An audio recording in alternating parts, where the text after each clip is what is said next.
Hello, everybody. This is William Del Pilar, and this is Fired Up California, your source for all things in the Golden State. Well, I can't really say all things in the Golden State, considering it's a once a week show, which I eventually hope to do more than once a week, at least 3 times a week. But we do try to bring you the most important stories. Once again, hello, everybody. This is William Del Pilar, and this episode, we are going to be talking about California's job market freeze, a microcosm of national economic stagnation. Then we're going to talk about Barbara Lee's Oakland takeover, scrutinizing her first 100-day plan. Then we're going to talk about the Los Angeles billion-dollar blunder. Mayor Bass's layoffs expose decades of Democrat mismanagement. And if there's time, I may go into the Cali Blitz. Now, I was going to talk about Steve Hilton, but my partner in crime, the G-Man, Mr. G. Mangani, he's redoing his, I want to say work office. Looks like he's turning it into a podcast studio. So that's good news for us. He always had that up that were kind of like the angle. So good luck to him doing that. But I think he thought he was going to be done today in one day. Because when I texted him, "You ready for a podcast?" I'm not going to be done till Tuesday. But anyway, let me get some fiduciary duties out the way. Do not forget to bookmark grumblingsmedia.com. Grumblingsmedia.com. You can also catch us at YouTube, Rumble, Apple, Spotify, and Pandora under the handle Grumblings Media. And with that, let's get right on into it. California's job market freeze, a microcosm of a national economic stagnation. So this one here is dealing with the U.S. job market. It's grinding to a halt. There's white-collar workers are clinging to their roles, their jobs, and businesses are hesitating to hire because they see an economic uncertainty. Now, you may think, oh, the tariffs, the big bad tariffs. There is always uncertainty with that, but hey, we're only 3 points down or 6 points down compared to the doom and gloom. And all these countries are coming to negotiate. So that's a short-term issue we're going to find out as we did in 2018. However, once California was an economic powerhouse, and it's faring even worse than the national numbers. Its hiring rate has plummeted to a 14-year low. That puts us in Obama era. So it's driven by regulatory burdens. See, it's not the tariffs, it's regulations here. Fiscal mismanagement, Democrats, and automation. That's just the humanity evolving. The dual stagnation paints a grim picture for not only workers, but employers as well. So the U.S. labor market is frozen. Both workers and employers are paralyzed by economic headwinds and policy issues. Some policy failures that have extended from the Obama regime. There's a job market slowdown. The job market has dropped 7.6 million in February 2025, the lowest since September of 2024. And that is per the BLS job openings and labor turnover survey. Now, the Democrats are going to blame Trump, but this goes to before Trump. This goes to, again, regulations are really destroying the state. Hiring for high salary roles and high salaries considered 96,000 or more is at its lowest since 2014. And that's according to the 2024 Vanguard report. And there's a white collar recession and white collar people. 81% of U.S. workers expressed concern about job loss in January. That was a survey of about 1,100 employees. And that's forcing them that they're not looking. So they're staying in their jobs whether they like it or not. Wage premiums for job switchers have nearly vanished. Meaning, hey, come work for me, I'll give you a raise. It's like, hey, do you have a job? Well, not at your salary. So employers are prioritizing cost cutting over competitive salaries. Look, we are overpaid in many ways, and we're underpaid in some ways. But regardless, competition for white-collar jobs has doubled, with job postings attracting 2 times as many applicants in 2023. And that's per Robert Half data. So why am I talking about this? I'm talking about this because California is struggling. And we're still spending $50 million on an anti-Trump fund. $24 billion in the last 5 years, 10 years since Newsom took office on the homeless. Regulations that are strangling and forcing companies to leave the state. And now no one's hiring. There are businesses right now grappling with tariffs, supply chain disruptions, and inflation, and they're delaying hiring. In the defense of those who are against the tariffs are creating some issues right now in the supply chain. Vietnam may be negotiating, but those tariffs have gone up, and there's no deal in place.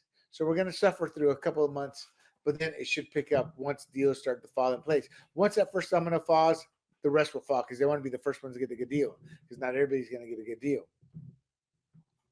So businesses, again, grappling with supply chain disruptions and some of the tariff issues, they're delaying hiring. And that comes from Larry Fink and Jamie Dimon. Let me tell you about those two people real quick. They are raking it in during the old way business was done, where our government, both parties, rewarded Wall Street versus Main Street, Fink and Dimon. So I don't take what they say with a grain of salt, but I keep that in mind.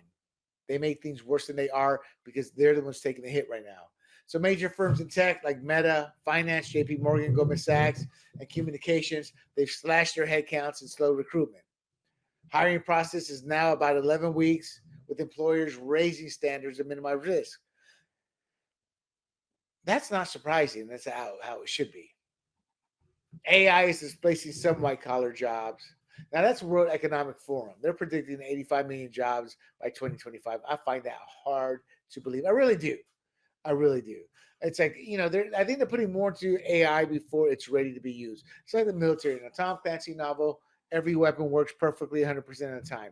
When you're actually underway on a ship of any kind, your weapons are only up about 70%, whether it's regular checking them out or assault forces the shutdown or keeps some of them from working. There's some weapon systems out there, they don't want to turn them on. They have them all covered up until they need to because assault deteriorates them quickly. But regardless, my whole point is I think AI is coming. It's here. It's going to do what they say it's going to do, but I don't think it's going to do it as quickly as they say. Anyway, companies increasingly view AI as a cost-effective alternative, requiring no salaries or benefits, unlike human workers. That will happen in certain industries, but you're always going to need people to work those industries. There's never, ever going to be a picker that does it as efficient as a human. Say apples, trees, things like strawberries, stuff like that.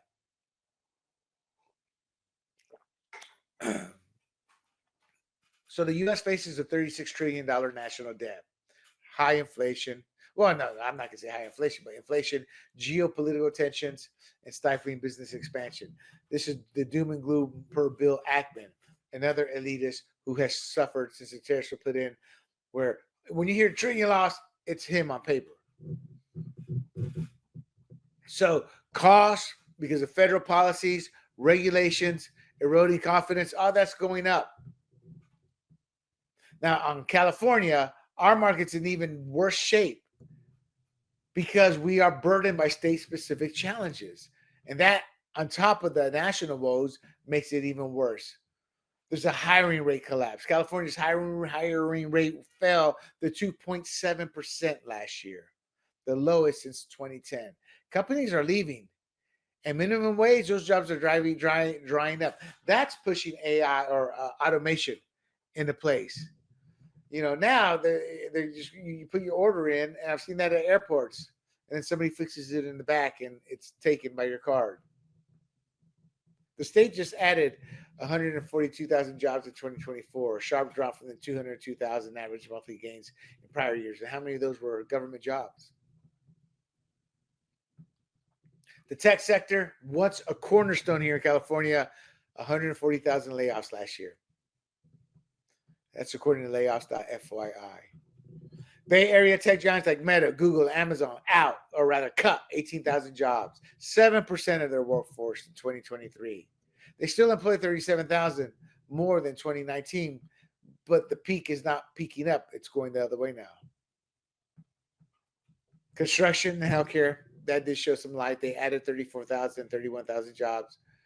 Construction is going to add a lot more jobs because as illegals get whacked back to their country, sent back to their countries, more jobs will open up. Now, to counter the cost of homes rising and buildings rising, they got to bring regulations down, CEQA down, but they won't. They're going to blame it all on Trump instead of the overburdened businesses. Look, people, we have a symbiotic relationship with the corporation business, whether it's family or corporate. We need them, they need us. The person who's screwing it up is California government. Luckily, the construction and healthcare, that's blue collar. But those are always temporary jobs in construction. Then we have the fiscal and regulatory burdens, which I talk about a lot. The state faces a $73 billion budget deficit.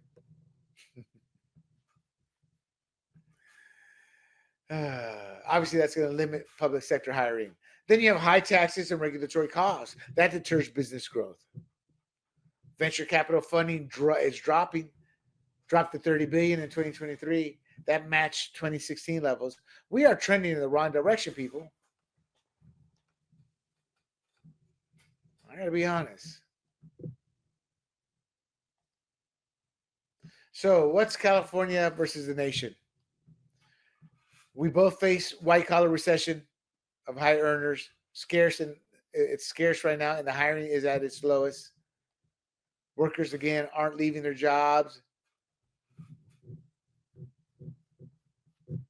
Employers are cautious. They're extending the hiring timelines, taking longer to hire people, reviewing them more closely. Automation is displacing jobs, especially in the fast food.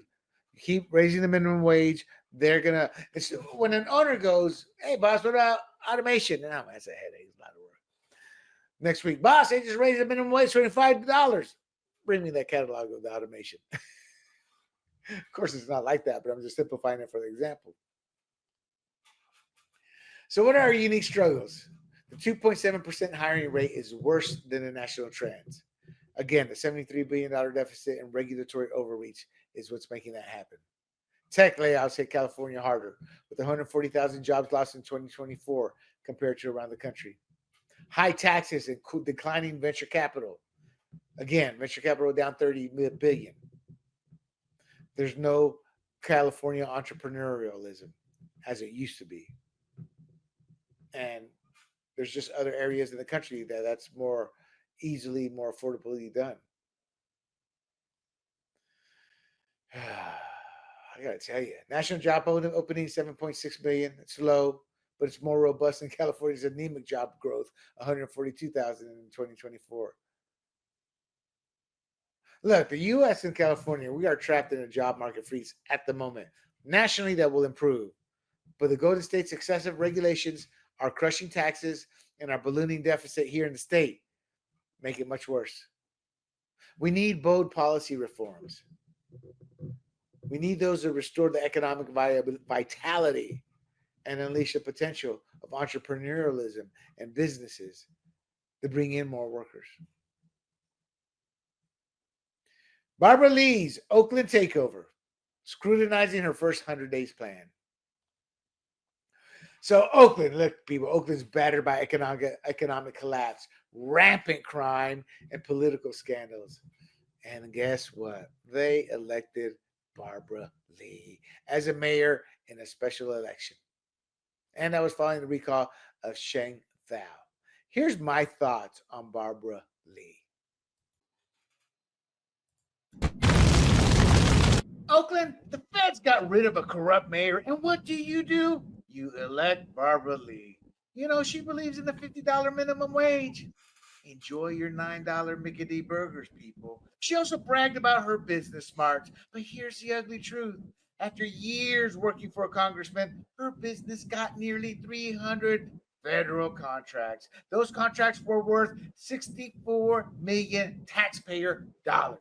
Even worse, many of those contracts were no bid. Things that make you go, Y'all went from one corrupt politician to another. She's the epitome of cronyism. Don't expect your rank as one of California's most dangerous cities to end anytime soon. Y'all wonder why the Raiders left. Even they're scared of being mugged. That in a nutshell is my thoughts of Barbara Lee. She's 78 years old, a former congresswoman, decades-long progressiveness. She wants to spend, spend, spend. Oakland doesn't need that right now. She unveiled her first 100-day agenda. She's promising to address public safety, homelessness, and the $280 million budget deficit. Her plan is heavy on task forces and light on specifics. Heavy on task forces means more meetings, more people hired, more bureaucracy hired, problem doesn't get solved. She's facing skepticism in a city that's desperate for immediate relief by decisive action. So she won with 50.1% of the vote against Lauren Taylor, who was seen as more moderate. Ranked choice election, those are always fishy. Low turnout, only 38% of registered voters. Obviously, a divided electorate. The fact she only won by 50.1%. But Lauren Taylor only got 45%, so 5% margin. So he lost a lot of votes that went to others. So Lee becomes the first Black woman mayor in Oakland. Who cares anymore? I don't say that to denigrate. It's like, I don't care. I care about her track record and what she's going to do. But let's get back to Sheng Thao. Sheng Thao was indicted, the previous mayor, for federal bribery charges in January. That epitomizes Oakland. Sheng Thao faces up to 95 years in prison on 6 federal charges, including conspiracy, bribery, mail fraud, and wire fraud. The thing with Barbara Lee, she knows how to hide that. She's been doing it her whole career. You heard my short there. Yeah, so Lee got the union support, business leaders, and former mayors.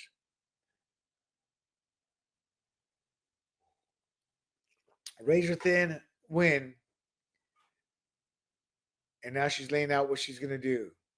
But let me set this up first. She's got to deal with a business exodus. Retailers like Old Navy, Target, and Foot Locker, they've all fled downtown Oakland. Too many restaurants and small shops to name have fled.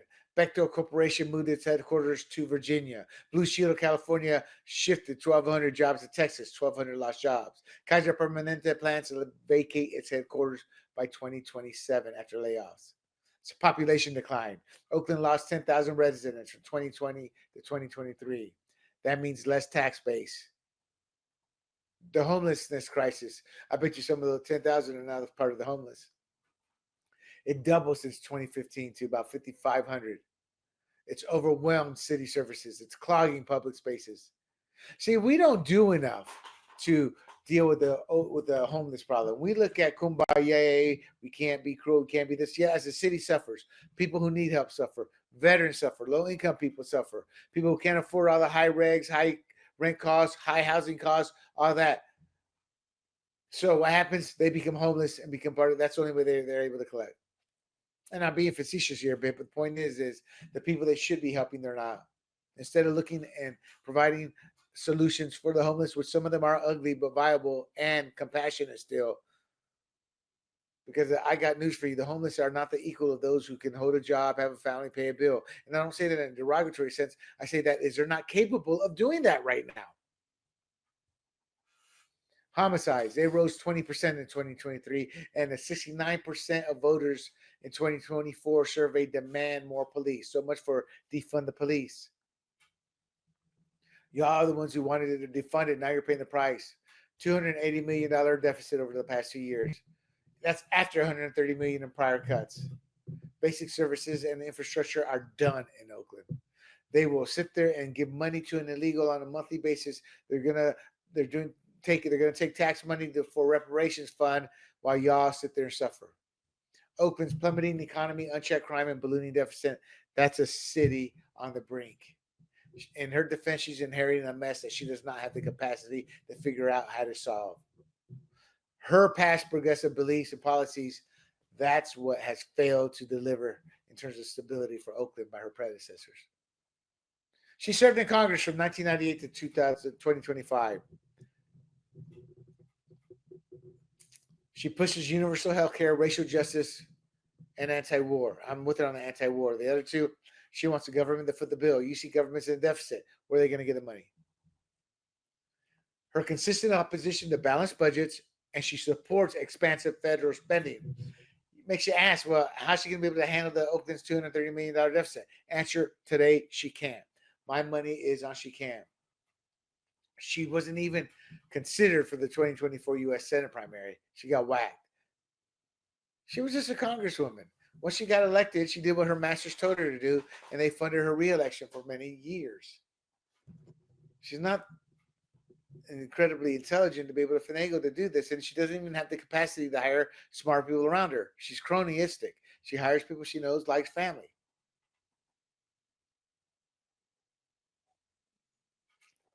So, leave out transparency, integrity, and accountability. Man, that's like Democrats are allergic to that, people. Come on. She's going to be a hands-on mayor. She's going to unify a divided city and deliver results that you expect and deserve. She announced a transition team. Translation, more meetings, more meetings, more meetings, more meetings, more meetings, more meetings, more meetings. Oh, we got to pay them. Take it out of the general fund. Oh, there's no money in the general fund. Well, we'll take it out of this program. That program's for the needy. I don't care anymore. They're for my transition team. No members were named, and they won't publicly name them until the last minute possible, even if they have to. Again, she's a progressive who spends big. They need fiscal restraint right now. So her unity rhetoric, can she turn that into measurable outcomes? I don't think so. So let's go to the plan overview. It's a 10-point agenda, targets public safety, homelessness, economic growth, and governance reform. It lacks measurable goals, though, or timelines. And that raises concerns about its effectiveness. In her defense, it takes time to create this, so I'm willing to be patient and wait for this to come. The problem is they talk these 10-point these X-point plans, and they never deliver on them. Or when they do get it out, you're like, what the hell? But by then, half the term's over. She promises to convene police department leadership and business quarter representatives to improve safety. I hope she does. That's a massive step if she does. But she offers no targets for crime reduction or police staffing increases, despite a 20% homicide spike. Well, the other thing, too, is if a cop touches a guy, especially if it's a minority, it's racism and the city ends up paying out. Because it's usually not racism, but it's easier to pay out than go through the legal system. She seeks Oakland's fair share of Alameda County resources for housing and services to address the 5,400 unhoused. She got her fair share. That's a non-starter there. In fact, the money's drying up. The federal grants are going to dry up. Why? Because of waste, fraud, and abuse. And they're doing investigations in LA. At what point do they move those over to Oakland? She offers no details on funding or execution. All that's absent. There's blight and dumping. She's committing to staffing a blight reduction crew and partnering with the district attorney's office to prosecute illegal dumping. How about prosecuting illegal aliens? And she wants to clean up neighborhoods plagued by decay. You know, that's a lot of volunteerism. That's a lot of enthusiasm, getting the stars out there, working it, bringing the people out of the communities. That's how that happens. It's not as much money as much as it's encouraging the people, getting them excited, getting them out there with incentives to start, making them take pride. It's a whole process. I know this. I worked in the volunteer nonprofits. She plans to engage CEOs of Oakland's 10 largest employers for public-private partnerships to boost growth. That may or may not work. We don't know yet on exactly how she's going to do that, what companies specifically are there to do that. Again, no specifics or incentives or job creation specifics. She wants to streamline the city processes to ease the burdens on small businesses. That's a big win if she can implement that. Of course, Karen Bass said that in LA they were going to do that in terms of streamlining, making it more efficient and quicker to get a permit to rebuild. 4 permits in 100 days or 12 permits in 100 days. She's going to charter a task force of ethics experts and governance advocates to modernize Oakland's charter for accountability. That's just more people hired. It doesn't take a task force to figure out what's wrong. They already know what's wrong. Studies have been done. They got to get somebody to consolidate those studies, then go to the local leaders, not create a task force. They have the departments in place to do this already. It's my issue. Get qualified people in those departments.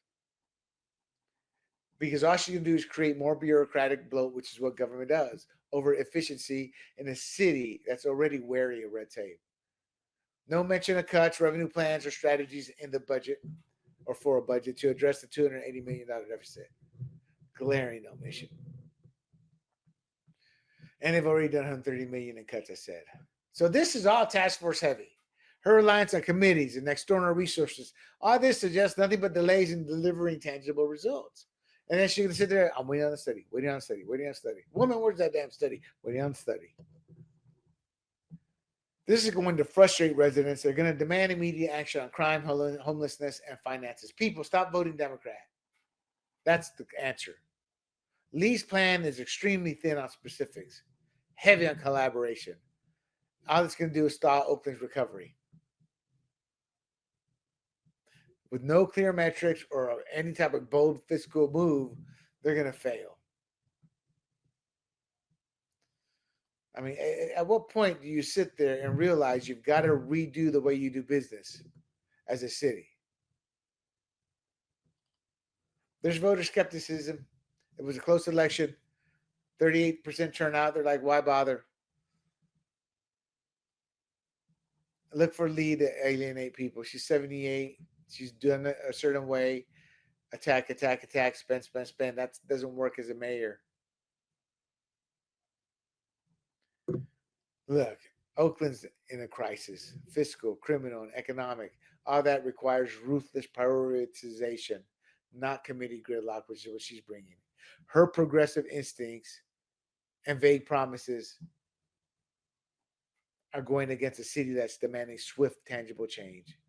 So Barbara Lee steps into Oakland's mayoral office with a city literally teetering on collapse. Its businesses are fleeing, crime is soaring, and the coffers are nearly empty. Lots of fanfare with her first 100-day plan. Again, task force and partnerships, while sidestepping the hard commitments on crime, deficits, and business retention. For a city fed up with political insiders and failed policy, Lee's progressive pedigree and lack of concrete metric makes you wonder, why'd you vote for her? On top of the fact they have serious doubts about her ability to deliver. By those are people who actually receive the data, understand the data, and read the data. Oakland's future hinges on whether she can pivot from rhetoric to results. I don't think she can, and that risks deepening the city's decline. Los Angeles' billion-dollar blunder. Mayor Bass layoffs expose decades of Democrat mismanagement. So, Los Angeles is grappling with nearly $1 billion budget. You thought Oakland was bad. LA, nearly a $1 billion budget deficit. It's forcing Karen Bass to take drastic measures. Her plan announced last week includes laying off 1,650 city workers, slashing services. So she's going after the low-hanging fruit that people are going to complain about, but can't do anything about. Now, on the city workers, I'll give her defense. Probably a lot of city workers that are employed that shouldn't be. How many? We started in the fires when we started digging into some of all these so-called chiefs in certain areas earning six figures. You hear the fire roaring. Those who you need to lay off. City's financial woes are worsened by declining revenues. People are fleeing California, including LA. Unexpected costs. That means residents are bearing the consequences of their voted in politicians that have created long-standing policy failures. So let's look at the budget. So the layoffs and budget cuts, that's a direct response to a projected $1 billion shortfall. Now, Major Bass's budget is $13.9 billion for fiscal year 2025-2026. You got the layoffs. That's going to affect roughly 1,100 full-time and 500 part-time people. The department's targeted recreation parks. Hey, it's always the parks first. That I know for a fact. 336 positions cut. Public works, that's street services, sanitation, engineering. Look for New York City mounds of trash. 287 jobs there. Zoo department, these are the type they say that they're not needed. You know, in a city that's tingling on it's going to ignite with just the first major issue. These things keep people sane. They see not having to deal with trash buildup, zoos to take their kids, recreational parks for release, This helps the human psyche, and that's what's being cut. 76 positions cut there. City clerk's office. It's slow enough as it is. 12 permits, 100 days. You need that city clerk's office running with precision. 66 positions targeted. Transportation department, 64. Library department, we don't need libraries. They can tell you we got the internet, or we're going to tell you what to think. 63 positions. Planning department, 44 positions. Aging department, 20 positions targeted. Reducing senior services. Baby boomers are the baby boomers. They're all over the place. They're growing like fungus, like black mold in an abandoned house. I cannot believe that, man. Firefighters and sworn police officers are exempt. Over 1,000 vacant positions will be eliminated. She's doing what Trump's doing, but my fear is she's not doing it to jobs that aren't necessary. And she's going to hire a crony as, no, she already has that in place. Man, this is a mess. I can't argue her with how she's starting the cuts. It's what she's not cutting. There's also going to be department consolidations. We're going to talk about what she's not cutting here in a couple of minutes. In her defense, she's attempting to renegotiate union negotiated salary increases. She wants to curb personnel costs, which is a significant driver of the budget being strained. Now, the union, she says that's the last resort. It's because she's in the pocket of them. So all this stems from decades of Democrat leadership, where they often prioritize political agendas over fiscal responsibility. And that has left Los Angeles vulnerable to economic shocks. Now, what are some of the places that money's going to that shouldn't be? Well, allocation of substantial funds to programs benefiting illegal aliens. That has drained resources from critical services, and that's exacerbated the $1 billion budget. LA County spent $1.3 billion on welfare for illegal immigrant families. Welfare, $1.3 billion. Now that's the county, not the city. Over 58,000 families receiving $602 million in 2015, and 64,000 families receiving $675 million in 2016. You know why? Because we're a sanctuary state, and LA did not become a sanctuary city until last year, but they were being treated as a sanctuary city.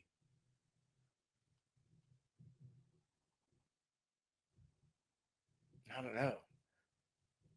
Let's see.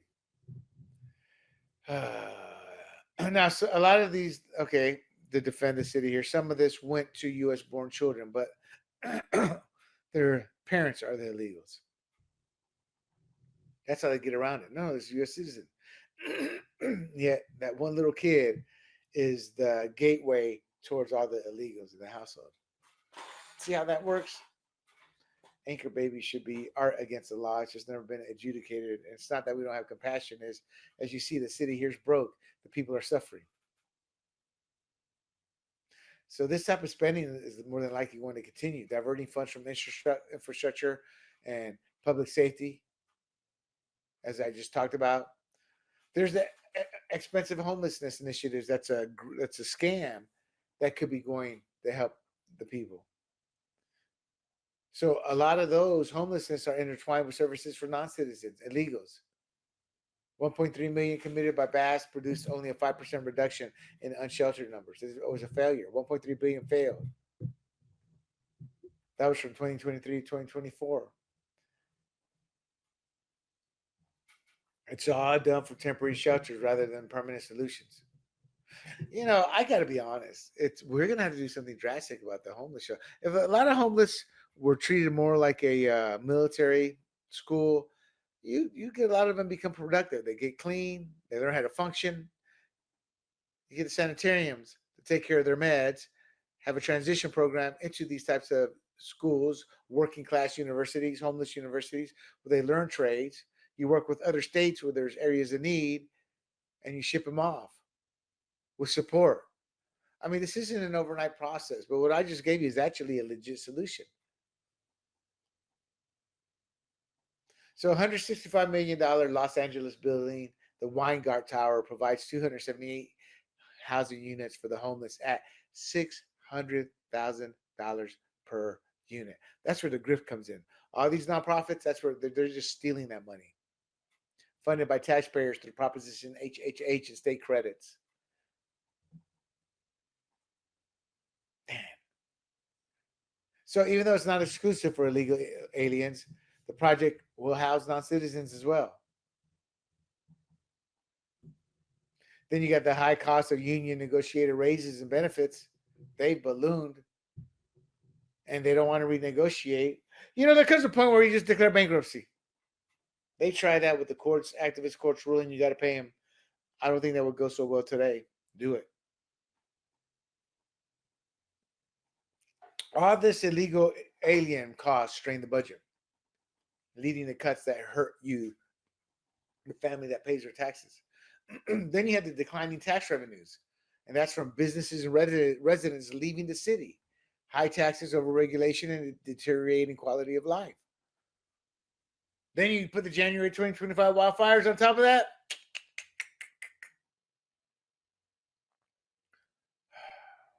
These long-standing progressive policies have favored expansive social programs over economic growth. And that has eroded the city's financial foundation, as you're now experiencing in LA. So Mayor Bass, she's like a bum with a handout. She wants us to foot the bill. She's going to be heading back up to Sacramento to secure more funds. She went in March asking for $2 billion. She's going this time, I believe, to ask for $1 billion more. I don't know if she got the $2 billion. They rely on state bailouts. They don't have that accountability. I think we're at a point where these representatives are going to go, hey, LA, I don't represent you, and my constituents said enough. So all of these cuts and layoffs are going to affect the residents. Reduce access to parks, libraries, senior services, and infrastructure maintenance. Screen fire again. Continue spending on non-residents, specifically illegal aliens. That drains resources that could be used to rebuild the city's financial stability. This budget lacks a strategy for boosting revenue through economic growth or attracting businesses back to LA. And without reform, or rather without reforming spending priorities, such as reducing benefits for illegals or addressing these over-the-top union-driven costs, the city is going to continue to face recurring deficits and diminished services. Los Angeles' $1 billion deficit, that's a self-inflicted wound, people. It's a result of Democrat leaders prioritizing outsiders and unsustainable programs over taxpayers. Social service programs for illegals over taxpayers. So until the city focuses on serving its own residents, it's going to remain trapped in a cycle of debt and decline. And who's going to pay the price? Hardworking Los Angelinos. Sad but true. Sad but true. All right, my friends, let us move on to the Cali Blitz. I like that. I got to move down from my governor notes. I think what we're going to do, people, is have a clip of various governors. I'm going to start making phone calls. I'm going to try to get Chad Bianco. I'm going to try to get Steve Hilton. I got a couple connections. Odds are it's a long shot, but I'll try to get them on. We're a small show yet. We're approaching 10,000 subscribers. We're close to 10,000, so please subscribe to help us out. But once we hit a threshold, we'll start getting them on. So I'm not worried about that. But for right now, let us talk the Cali Blitz. And that's when I do quick hitting stories from around the state. There's a lot with once a week show. It's like I like to cram a lot in. So right now we're going to talk about the Cali Blitz. Al Gore's climate claims challenge as exaggerated. This comes from the California Globe. The California Globe article. It argues Al Gore's April 2025 climate change claims. He did this in San Francisco. That's why it's a story here. They're exaggerated. He's using outdated or misleading examples that don't hold up to scrutiny. Gore's dramatic predictions like cities flooding, scorching heat waves, they were easily refuted by current data that shows steady, manageable trends rather than apocalyptic shifts. And what he's doing, he's recycling old tactics from his 2006 film. Remember polar bears? He claimed polar bears are dying off due to melting ice, but studies show their populations are stable or growing in many Arctic regions.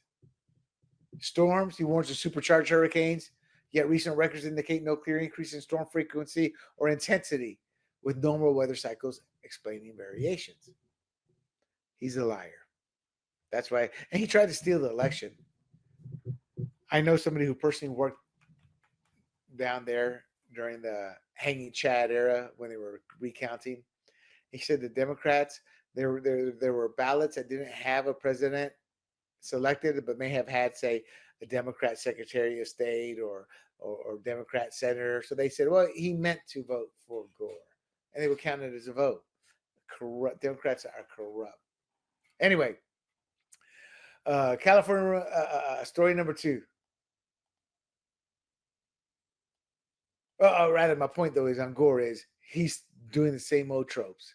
He just did it in San Francisco, and he's still collecting money off of it, big money. Cali Blitz number 2. California's reparation clears key hurdle. Y'all heard L.A. so much in debt, Oakland so much in debt. But over in the state legislature, this one comes from the Globe again. The California Globe reports that a reparations bill passed Assembly Judiciary Committee, advancing California's efforts to address historical racial injustices.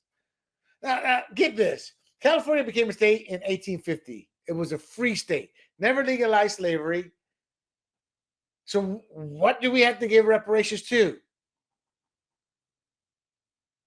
Legalized slavery was abolished in 1865, raising questions about the state's responsibility for slave-related reparations.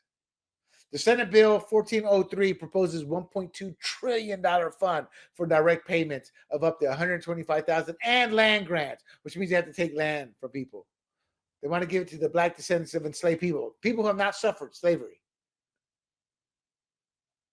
There's 12 key harms a very biased, bigoted, Democrat-led task force came up with for slavery and segregation. That's not going to go nowhere. The moment they do that, the lawsuits will come out. We are a $68 billion deficit, and they want to give out free money for people who did nothing to deserve it in a state where that didn't have slavery. We got Medi-Cal serving $14 million and education. We don't have the money. I just cannot believe that even got out of committee. Disgusting. That's what you call racism and bigotry. They sit there and put a greater burden on Californians who have nothing to do with it, a state that had nothing to do with it. Cali Blitz number 3. California's Utility Commission faces a public revolt. You think? This comes from Cal Matters. The Cal Matters commentary highlights a growing public movement. It's like doing a revolution without weapons is what that movement is. But they want to reform California's Public Utilities Commission because why? The soaring energy costs. And it's not perceived. It is clear favoritism towards utility companies by the politicians. You Democrat politicians that you Democrat constituents keep voting for. Record profits. Utility companies like PG&E pocketed record profits with nearly $2.5 billion in 2024 alone, while CPUC approved multiple rate hikes. These are people who listen and do as they're told by the politicians who appoint them. The California's Public Utilities Commission approved multiple rate hikes. We pay some of the highest electricity bills in the country. Then they ignored the wildfire audits. Again, the California Public Utilities Commission. The audit showed utilities couldn't account for billions meant for wildfire prevention. Hundreds of millions were misspent or untracked. But the California Public Utility Commission ignored those findings and kept handing out more money to companies like PG&E without demanding explanations. I'll be honest, people, I'm going to try to find an expert to bring in to talk about that specifically. Then you have your rate hikes, electricity rate surge, 68% higher from 2015 to 2024. California Public Utility Company or Commission approved $2.3 billion in PG&E profit margins.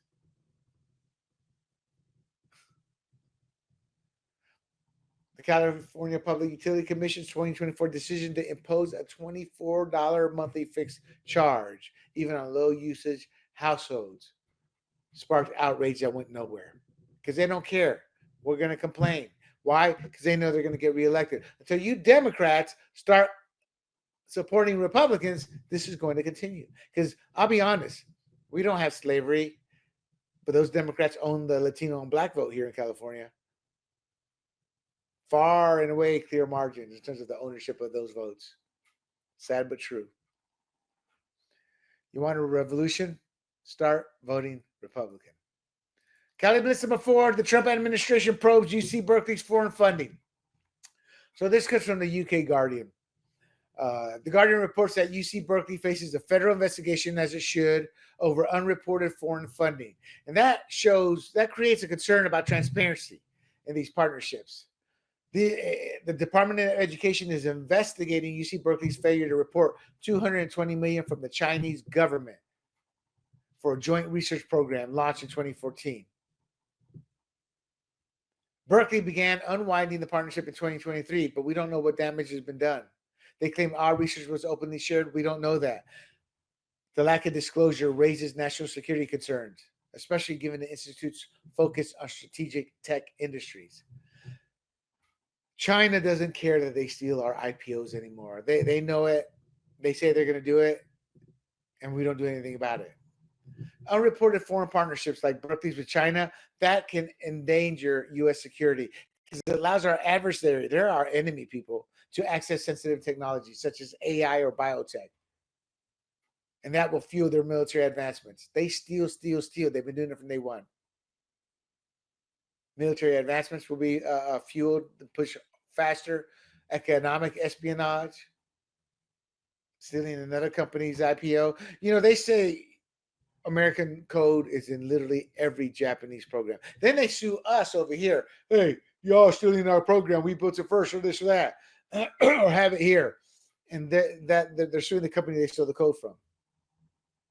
So yes, this should be. We have forgotten security. We've become so fat and lazy, we've forgotten security. It's disgusting. Cali Blitz number 5, the Turlock shelter closure. It threatens the homeless crisis. So I found this fascinating because the Turlock Journal reports that a nonprofit called We Care Homeless Shelter, it faces closure after the Turlock City Council failed to approve funding for it. And the reason I found it interesting was it was a 3-2 vote not to provide them with the funding. And the way it was done is they rejected a $1 contribution and a letter of support. That's all that was needed to secure $267,000 state grant. That is half of We Care's budget. Why? Well, the businesses, they don't house these people 24/7. So they're out on the streets for 10 hours a day, harassing, robbing, mugging, threatening, intimidating the local shoppers. The local business said, no, we don't want this. So this became a constituent versus business. Which are constituents there? You got to have these jobs open to be able to employ people who live there. Again, here's the dilemma. They weren't solving the problem. The only thing this nonprofit was doing was giving these guys a place to sleep. Excuse me. So downtown business owners cited vagrancy and crime during the 10-hour daily closure. And they swayed the council to prioritize their concerns as, in my opinion, rightfully so. There's your tax base. There's your customer base. The business is paying taxes. The customers are eating their. It's a symbiotic relationship. That goes away if the homeless are there. So it's not that I agree or disagree. It's like they have to do what they need to do to save the economy of that town, city. Now, the community came out to support him. 2025 petition, 1,500 signatures. Yeah, it's easy to support it when you live in a suburb 20 miles away or 5 miles, 10 miles away. They said they were going to address the restroom issues. I don't think so. They always say things like that. But if that's what they were budgeted for, where was the extra money going to come from? So We Care serves 120 people monthly with beds and job training. Requires $400,000 annually, and it was denied. The community fallout closure could spike encampments. Nah. 2024 police data showed 200% more cost for homeless-related issues. Why won't it? Because the city's going to pick them up and ship them out. Why? Because the SCOTUS ruling impact. The June 2024 Supreme Court ruling, Grants Pass versus Johnson. It allows cities like Turlock to enforce bans on homeless encampments in public spaces, even without sufficient shelter.